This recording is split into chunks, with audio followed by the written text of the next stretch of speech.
Vous utilisez des documents Google Docs dans l'équipe et malheureusement, c'est pas très cohérent. Les styles, les paragraphes, les titres, rien n'est aligné, il va falloir remédier à ça. Comment on fait? On voit ça tout de suite.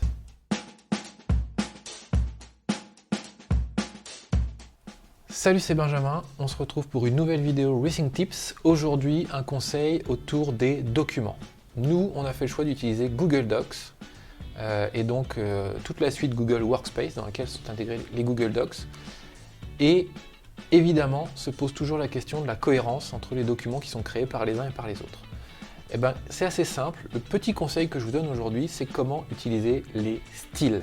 Les styles, c'est ce qui permet d'avoir tout le temps la même typographie, couleur, police, taille de police pour les différents éléments d'un document. On est bien dans Google Doc, vous voyez d'ailleurs, je vous montre un document, on plonge dedans tout de suite. Donc dans ce document, on retrouve différents titres que j'ai créés basiquement et on retrouve mes éléments de titres que vous voyez, voilà, basiques. Vous voyez ici le détail des différents titres et la police qui est appliquée.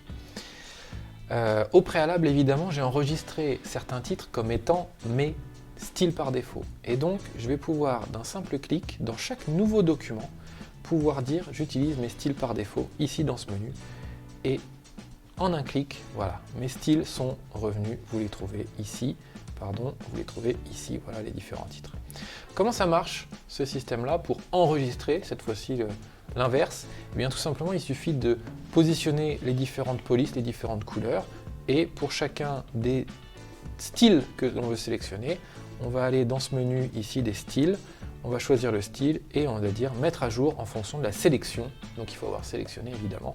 Donc si je voulais que mon titre 1 devienne également le style que j'utilise pour le titre, il me suffit de le sélectionner, d'aller dans titre et de dire mettre à jour en fonction de la sélection.